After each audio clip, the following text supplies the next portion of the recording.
Hi കൂട്ടുകാർ, അസ്സലാമു അലൈക്കും വറഹ്മത്തുള്ളാ. 6ാം ക്ലാസ്സിൻ്റെ 2025 അൽ ഫിഖുൽ ഇസ്ലാം എക്സാം നടന്നതിൻ്റെ ചോദ്യപേപ്പറുമായിട്ടാണ് വന്നിട്ടുള്ളത്. അപ്പോൾ 2026 എക്സാമിലേക്ക് പഠിക്കുന്നവർക്ക് ഉപകാരപ്പെടുത്താം, കൂട്ടുകാർക്കൊക്കെ ഷെയർ ചെയ്ത് കൊടുക്കാം. നമ്മൾ ഇതിൽ ശരിയുത്തരങ്ങൾ മാത്രമാണ്, ചോദ്യങ്ങൾ വായിച്ച ഉത്തരങ്ങൾ മാത്രമാണ് പറയുന്നത്. റിവിഷനായിട്ട് നമ്മൾ മുമ്പ് ചെയ്ത ചോദ്യപേപ്പറൊക്കെ നിങ്ങൾക്ക് ഉപകാരപ്പെടുത്താം. അതിൽ റിവിഷൻ ക്ലാസ്സുകൾ ഒരുപാട് കാര്യങ്ങളൊക്കെ പറയുന്നതുണ്ട്. ഇതിൻ്റെ ലിങ്ക് ഇതിന് തൊട്ട് താഴെ ഡിസ്ക്രിപ്ഷനിൽ ആഡ് ചെയ്യാൻ നിങ്ങൾക്ക് ഉപകാരപ്പെടുത്താം. നമുക്ക് ആദ്യം ശരിയുത്തരം അടയാളപ്പെടുത്താനാണ്.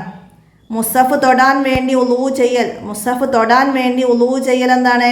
വാജിബാണ്. മുസഫ് തൊടാൻ ഉളൂ ചെയ്യൽ വാജിബാണ്. ഇനിയോ കുളച്ചെടി കലർന്ന് ഗുണവ്യത്യാസമുണ്ടായ വെള്ളം അതെന്താണ്? തുഹൂറാണ്. കുളച്ചെടി കലർന്നാൽ അത് വ്യത്യാസം വന്നാലും അത് തുഹൂറാണ്. അടുത്തത് എന്താണ്? മുമ്പ് ഉളൂ ചെയ്യ സുന്നത്തായ ഒരു കാര്യം. ഇവിടെ എന്ത് കാര്യത്തിനാണ് മുമ്പ് ഉളൂ ചെയ്യ സുന്നത്തുള്ളത്? അറിവ് പഠിക്കാനാണ്.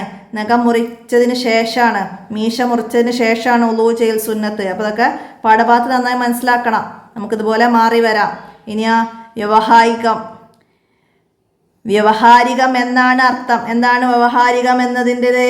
വ്യവഹാരികം എന്നത് മുആമലാത്ത് എന്നാണ്. ജിനായാത്ത്, മുനാക്കഹാത്ത് ഒക്കെ നമ്മൾ പഠിച്ചിട്ടുണ്ട്. ഇനിയാ സാധാരണ നിഫാസ് ഉണ്ടാകുന്ന ദിവസം. സാധാരണ നിഫാസ് 40 ദിവസമാണ്, കൂടിയാൽ 60.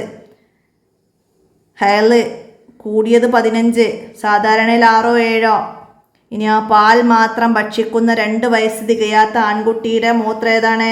മുഹഫഫാണ്. അത് മുഹഫഫായ നജസാണ്. അടുത്ത ഇനി ചേരുംപടി ചേർക്കാനാണ്. ചെറിയ മത്സ്യങ്ങളുടെ വയറ്റിലെ മാലിന്യം എന്താണ്? ഭക്ഷണത്തിൽ അഫു ഉള്ളതാണ്. ചെറിയ മത്സ്യങ്ങളുടെ വയറ്റിലെ മാലിന്യം ഭക്ഷണത്തിൽ ഇളവുള്ളതാണ്. അഫുവുണ്ട്, ഭക്ഷണത്തിൽ അഫുവുണ്ട്. നമ്മൾ വേറെയും കാര്യങ്ങൾ പറഞ്ഞിട്ടുണ്ട് പാഠഭാഗത്തിൽ. മാംസത്തിൽ അവശേഷിക്കുന്ന രക്തം, പഴത്തിലെ പുഴു, ഇതൊക്കെ ഭക്ഷണത്തിൽ അഫുവുണ്ട്. ഇനി മൂത്രം, രക്തം മുതലായവ എന്താണ്? മുത്തവസിത്താണ്. മൂത്രം, രക്തം, ചലം, ഛർദ്ദിച്ചത്, ഇതൊക്കെ മുത്തവസിത്തായ നജസാണെന്ന് പറഞ്ഞിട്ടുണ്ട്. അപ്പോൾ അതിൻ്റെ ഡി എഴുതാം. ഇനി നായ, പന്നി എന്നിവ കൊണ്ട് നജസായത് അത് മുഅല്ലലായ നജസാണ്. അപ്പോൾ അതിൻ്റെ ഇ എഴുതാം. ഇനി മറ്റൊരാളുടെ കുറഞ്ഞ രക്തം, നിസ്കാരത്തിൽ അഫുവുണ്ട്. മറ്റൊരാളുടെ കുറഞ്ഞ രക്തത്തിന് നിസ്കാരത്തിൽ അഫുവുണ്ട്.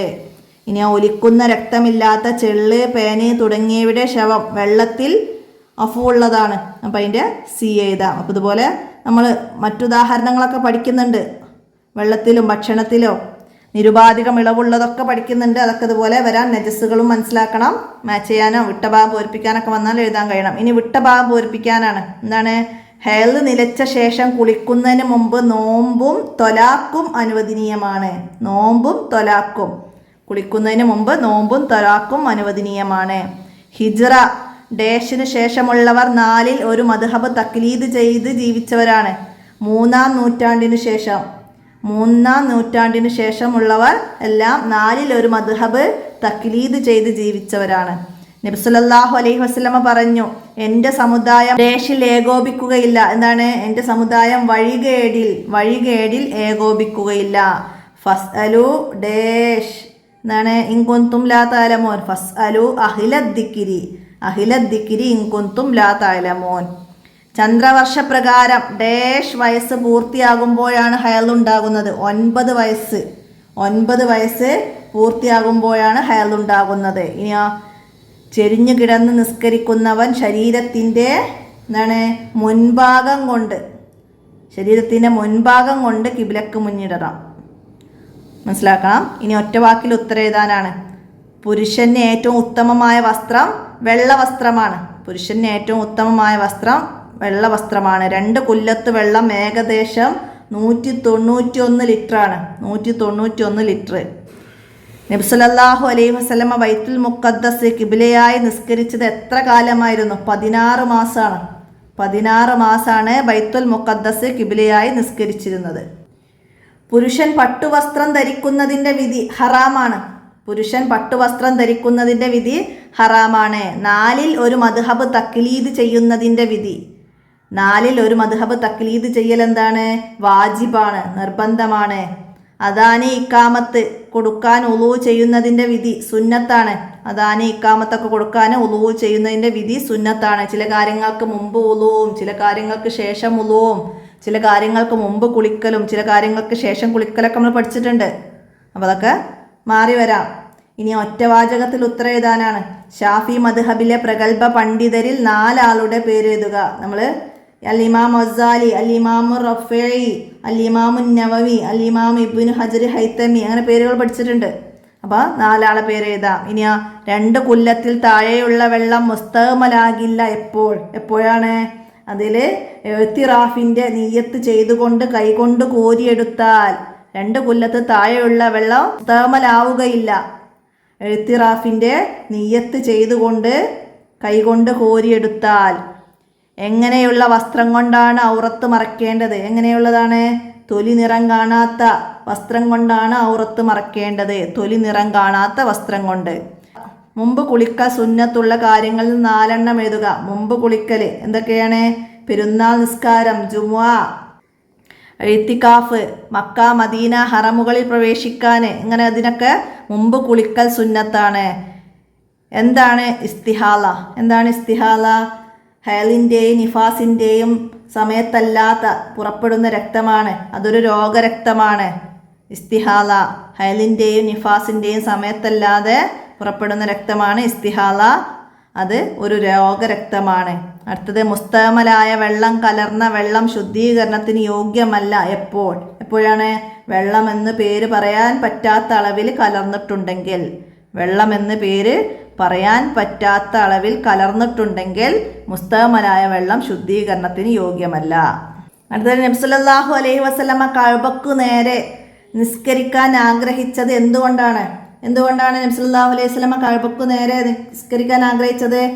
നബി സല്ലല്ലാഹു അലൈഹി വസല്ലമയുടെ ഉപ്പാപ്പ ആയ ഇബ്രാഹിം നബി അലൈഹി ഇസ്ലാമിൻ്റെ ഖിബ്ല കഅബയായിരുന്നു. അതുകൊണ്ടാണ് നബി സല്ലല്ലാഹു അലൈഹി വസല്ലമ കഅബക്ക് നേരെ തിരിയാൻ നബി സല്ലല്ലാഹു അലൈഹി വസല്ലമ ആഗ്രഹിച്ചത്. നബി സല്ലല്ലാഹു അലൈഹി വസല്ലമ കഅബക്ക് നേരെ നിസ്കരിക്കാൻ ആഗ്രഹിച്ചത് എന്തുകൊണ്ടാണെന്ന് വെച്ചാൽ നബി സല്ലല്ലാഹു അലൈഹി വസല്ലമയുടെ ഉപ്പാപ്പയായ ഇബ്രാഹിം നബി അലൈഹി ഇസ്ലാമിൻ്റെ ഖിബ്ല കഅബയായിരുന്നു. അതുകൊണ്ടാണ് കഅബക്ക് നേരെ തിരിയാൻ നബി സല്ലല്ലാഹു അലൈഹി വസല്ലമ ആഗ്രഹിച്ചത്.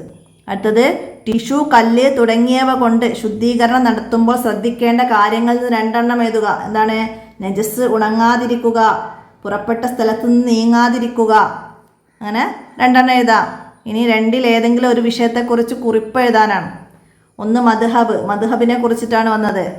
നമ്മുടെ 2ാമത്തെ പാഠത്തിലാണ് നമ്മൾ പഠിച്ചത്. 4ൽ ഒരു മദ്ഹബ് തഖ്ലീദ് ചെയ്യൽ നിർബന്ധമാണ്. മദ്ഹബ് നിഷ്കർഷിക്കുന്ന ഷർത്തുകളും ഫർളുകളും പാലിച്ചുകൊണ്ട് കർമ്മം ചെയ്യലാണ് തഖ്ലീദ്. ഹിജ്റ 3-ാം നൂറ്റാണ്ടിന് ശേഷമുള്ളവരെല്ലാം 4ൽ ഒരു മദ്ഹബ് തഖ്ലീദ് ചെയ്ത് ജീവിച്ചവരാണ്. 4ൽ ഒരു മദ്ഹബ് സ്വീകരിക്കാത്തവർ പിഴച്ചവരും പിഴപ്പിക്കുന്നവരുമാണെന്ന് പണ്ഡിതന്മാർ പറഞ്ഞിരിക്കുന്നു. നബി സല്ലല്ലാഹു അലൈഹി വസല്ലമ പറഞ്ഞിട്ടുണ്ട്, എൻ്റെ സമുദായം വഴികേടിൽ ഏകോപിക്കുകയില്ല. മദ്ഹബിലെ വൈവിധ്യം ജനങ്ങൾക്ക് അനുഗ്രഹമാണ്. ഇമാം സുയൂത്തി റളിയല്ലാഹു അൻഹു പറയുന്നുണ്ട്, ഈ സമുദായത്തിൽ വിവിധ മദ്ഹബുകൾ ഉള്ളത് ഒരു വലിയ അനുഗ്രഹവും ശ്രേഷ്ഠതയുമാണ്. അതിൻ്റെ പിന്നിലെ രഹസ്യം വിവരമുള്ളവർക്ക് മനസ്സിലാക്കാം, വിഡ്ഢികൾക്ക് മനസ്സിലാക്കാനാവില്ല. അഭിപ്രായാനന്തരങ്ങൾ ഈ സമുദായത്തിൻ്റെ സവിശേഷ സിദ്ധിയാണ്. അതുവഴി ശരീഅത്തിൽ വിശാലത ലഭിച്ചിരിക്കുന്നു. അത്രയും നമുക്കവിടെ മദ്ഹബിനെ കുറിച്ച് എഴുതാം. ഇനി ഇസ്ലാമിലെ പ്രമാണങ്ങൾ 1ാമത്തെ പാഠത്തിൽ പഠിച്ചു. പരിശുദ്ധ ഖുർആന്, സുന്നത്ത്, ഇജ്മാ, ഖിയാസ് എന്നിവയാണ് ഇസ്ലാമിക പ്രമാണങ്ങൾ. ഇസ്ലാമിക പ്രമാണങ്ങളിൽ നിന്ന് മുജ്തഹിദുകളായ പണ്ഡിതന്മാർ മതവിധി കണ്ടെത്തുന്നതിനാണ് ഇജ്തിഹാദ് എന്ന് പറയുന്നത്. ജിബ്രീൽ അലൈഹിസ്സലാം മുഖേന നബി സല്ലല്ലാഹു അലൈഹി വസല്ലമക്ക് അല്ലാഹു തആല അവതരിപ്പിച്ചതും പാരായണം ചെയ്യാൻ കൽപ്പനയുള്ളതുമായ അല്ലാഹു തആലയുടെ കലാമാണ് ഖുർആൻ. നബി സല്ലല്ലാഹു അലൈഹി വസല്ലമയുടെ വാക്ക്, പ്രവൃത്തി, അനുവാദം എന്നിവയാണ് തിരുസുന്നത്ത്. ഒരു വിഷയത്തിലെ ഒരു കാലത്ത് എല്ലാ മുജ്തഹിദുകളുടെയും ഏകോപിച്ച അഭിപ്രായമാണ് ഇജ്മാ. ഖുർആനിലോ സുന്നത്തിലോ വ്യക്തമായി വിധി പറയാത്ത ഒരു വിഷയത്തെ വ്യക്തമായി വിധി പറഞ്ഞ വിഷയവുമായി തുലനം ചെയ്ത് ചേർക്കലാണ് ഖിയാസ്. അങ്ങനെ ഇസ്ലാമിക പ്രമാണങ്ങളെ കുറിച്ചിട്ട് നമുക്കവിടെ എഴുതാം. ഇനി നജസായത് ശുദ്ധീകരിക്കുന്നതിനെ കുറിച്ചിട്ട്, നിസ്കാരത്തിൻ്റെ സാധുതക്ക് ഭംഗം വരുത്തുന്ന മലിന വസ്തുവാണ് നജസ്. മൂത്രം, കാഷ്ടം, രക്തം, ചലം, മതിയി, വതിയി, ആമാശയത്തിൽ നിന്നുള്ള ഛർദില്, മൃഗങ്ങൾ തികട്ടിയരിച്ചത്, ഇഴജന്തുക്കളുടെ വിഷം, മത്സ്യം, ജറാദ് എന്നിവയുടേതല്ലാത്ത ശവം, നായ, പന്നി തുടങ്ങിയവ നജസാണ്. നായ, പന്നി എന്നിവ കൊണ്ട് നജസായത് മുഅല്ലലായ നജസാണ്. തടി നീക്കിയ ശേഷം അത് 7 തവണ കഴുകണം. 1 തവണ മണ്ണ് കലക്കിയ വെള്ളം കൊണ്ടാവണം. എന്നാൽ മണ്ണുള്ള നിലത്താണെങ്കിൽ 7 തവണ കഴുകിയാൽ മതി. പാൽ മാത്രം ഭക്ഷിക്കുന്ന 2 വയസ്സ് തികയാത്ത ആൺകുട്ടിയുടെ മൂത്രമാണ് മുഹഫഫായ നജസ്. നജസിന്റെ തടി നീക്കിയ ശേഷം നജസായ ഭാഗം പൂർണ്ണമായി വെള്ളം കൊണ്ട് കഴുകിയാൽ മതി. മുഅല്ലലും മുഹഫഫുമല്ലാത്ത നജസാണ് മുത്തവസ്സിത്ത്. മുത്തവസ്സിത്തായ നജസ് കൊണ്ട് മലിനമായത് വസ്തുവിൻ്റെ നിറം, മണം, രുചി എന്നിവ നീങ്ങുന്നതുവരെ തുഹൂറായ വെള്ളം കൊണ്ട് കഴുകണം. നജസിൻ്റെ മുകളിലൂടെ വെള്ളം ഒഴുക്കി നജസിൻ്റെ നിറം, മണം, രുചി എന്നിവയുണ്ടെങ്കിൽ അവ നീങ്ങിയാൽ മാത്രമേ ശുദ്ധിയാവുകയുള്ളൂ. എന്നാൽ നീക്കാൻ കഴിയാത്ത നിറമോ മണമോ അവശേഷിക്കുന്നതിൽ കുഴപ്പമില്ല. അത്രയും നജസുകളെ കുറിച്ച് നമുക്ക് അവിടെ എഴുതാം. ഇനി അടുത്തത് ഇസ്ലാമിലെ വസ്ത്രധാരണത്തെ കുറിച്ചിട്ടാണ്, ഔറത്ത് മറക്കുന്നതിനെ കുറിച്ചിട്ട്. ഔറത്ത് മറക്കൽ നിസ്കാരത്തിന്റെ ഷർത്താണ്. നിസ്കാരത്തിലും അല്ലാത്തപ്പോഴും ഔറത്ത് മറക്കൽ നിർബന്ധമാണ്. തൊലി നിറം കാണാത്ത വസ്ത്രം കൊണ്ടാണ് ഔറത്ത് മറക്കേണ്ടത്. അവയവങ്ങളുടെ വലിപ്പം കാണിക്കുന്ന ടൈറ്റായ വസ്ത്രങ്ങൾ ധരിക്കരുത്. മറ്റൊരാളുടെ ഔറത്ത് നോക്കൽ ഹറാമും ആവശ്യമില്ലാതെ സ്വന്തം ഔറത്ത് നോക്കൽ കറാഹത്തുമാണ്. നിസ്കരിക്കുന്ന വേളയിൽ സ്വന്തം ഔറത്ത് നോക്കിയാൽ നിസ്കാരം ബാത്തിലാകും. പട്ട് വസ്ത്രം ധരിക്കലും അത് വിരിച്ചുപയോഗിക്കലും അതുകൊണ്ട് തണൽ കൊള്ളലും പുരുഷന്മാർക്ക് ഹറാമാണ്. സ്ത്രീകൾക്കും കുട്ടികൾക്കും അനുവദനീയമാണ്. നബി സല്ലല്ലാഹു അലൈഹി വസല്ലമ പറഞ്ഞു, ഔറത്ത് മറയാതെ വസ്ത്രം ധരിക്കലും ചാഞ്ഞും ചെരിഞ്ഞും പുരുഷന്മാരെ ആകർഷിച്ചു നടക്കുന്നതും ഒട്ടകത്തിൻ്റെ പൂഞ്ഞ പോലെ തലമുടി കെട്ടിവെക്കുന്ന ഒരു വിഭാഗം സ്ത്രീകൾ എൻ്റെ ഉമ്മത്തിലുണ്ടാകും. അവരെ ഞാൻ കാണാതിരിക്കട്ടെ. അവര് സ്വർഗത്തിൽ പ്രവേശിക്കുകയില്ല. സ്വർഗത്തിൻ്റെ പരിമളം പോലും അവർക്ക് ലഭിക്കുകയില്ല.